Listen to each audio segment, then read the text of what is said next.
Assalamualaikum warahmatullahi wabarakatuh. Om Swastiastu, Nama Budaya, salam kebajikan bagi kita semua. Rahayu, rahayu, rahayu. Saya Zahwa Fitria Rahmadani dengan NIM 202504013111. Pada kesempatan kali ini saya akan memaparkan materi tentang hak asasi manusia yang sudah saya rangkum dari pertemuan 1 sampai pertemuan 14. Yang terhormat dosen pengampu saya Bapak Ogian Hafiz Juanda SH LMM CLA CP ARB CML CME CMLC CL CL CL. Pertama-tama kita perlu memahami apa yang dimaksud dengan hukum. Hukum adalah sekumpulan aturan yang dibuat oleh negara yang bersifat mengikat. Tujuan hukum adalah menciptakan ketertiban, keadilan, kepastian hukum, serta melindungi hak dan kewajiban setiap warga negara. Tanpa adanya hukum, kehidupan masyarakat akan menjadi tidak teratur karena setiap orang dapat bertindak sesuka hati. Selanjutnya, hak asasi manusia atau HAM adalah hak-hak dasar yang dimiliki setiap manusia sejak lahir sebagai anugerah Tuhan Yang Maha Esa. Hak tersebut melekat pada diri setiap orang tanpa membedakan suku, agama, ras, jenis kelamin, atau status sosial. Karena merupakan hak yang melekat pada manusia, maka HAM harus dihormati, dilindungi, dan dipenuhi oleh negara. Di Indonesia, perlindungan HAM memiliki dasar hukum yang sangat kuat. Dasar utamanya terdapat dalam Pancasila, terutama sila kedua, yaitu kemanusiaan yang adil dan beradab.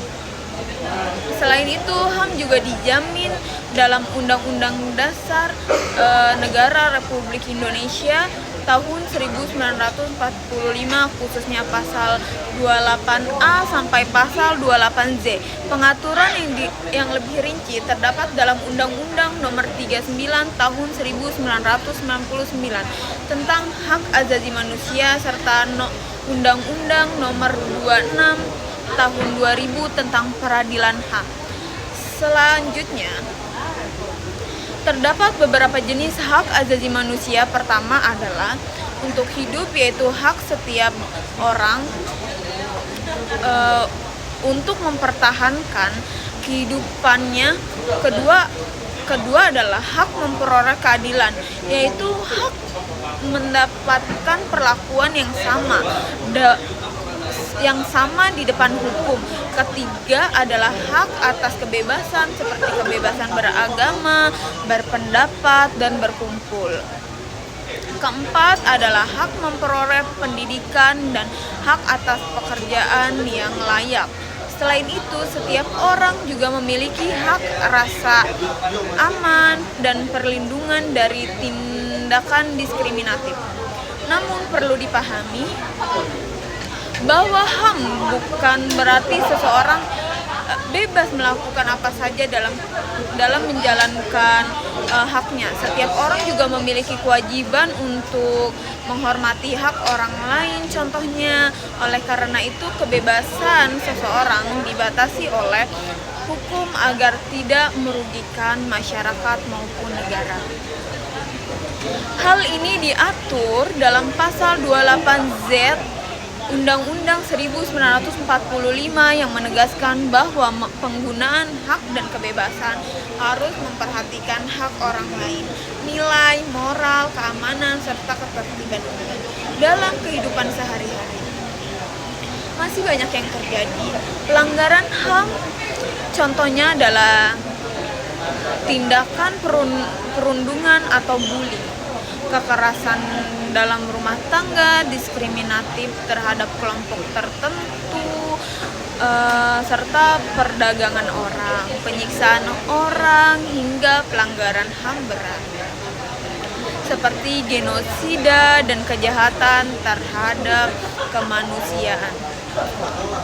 Tidak hanya itu, pelanggaran-pelanggaran tersebut bertentangan dengan nilai-nilai kemanusiaan dan harus diproses sesuai hukum yang berlaku di negara tersebut. Contohnya di negara saya sendiri, yaitu negara Indonesia, terdapat lembaga yang berperan dalam melindungi HAM, yaitu Komisi Nasional Hak Asasi Manusia atau yang kita sering dengar sebagai Komnas HAM. Lembaga ini bertugas melakukan pengkajian, penelitian, penyuluhan, serta pemantauan serta mediasi terhadap dugaan penyalahgunaan HAM. Untuk pelanggaran HAM berat, penyelesaiannya dilakukan melalui pengadilan hak asasi manusia sesuai dengan ketentuan peraturan perundang-undangan. Sebagai mahasiswa hukum, kita memiliki peran penting dalam menegakkan hukum dan menghormati hak asasi manusia. Sikap yang dapat kita lakukan antara lain menghadapi perbedaan, tidak melakukan diskriminatif, menaati hukuman, serta berani menyampaikan pendapat secara bertanggung jawab. Dengan demikian, kita ikut menciptakan masyarakat yang adil, tertib, demokrasi, dan nilai-nilai kemanusiaan. Kesimpulannya, hukum dan HAM merupakan dua hal yang tidak dapat dipisahkan. Hukum berfungsi sebagai alat untuk melindungi dan menegakkan hak asasi manusia, sedangkan HAM menjadi dasar bagi negara dalam membentuk hukum yang adil. Apabila hukum ditegakkan dengan baik dan HAM dihormati oleh semua pihak, maka akan terciptanya kehidupan masyarakat yang aman, tertib, adil, dan sejahtera. Sekian paparan materi presentasi hukum dan HAM dari saya, Zahwa Fitria Ramadhani. Terima kasih atas perhatiannya dan teman-teman semua. Wassalamualaikum warahmatullahi wabarakatuh.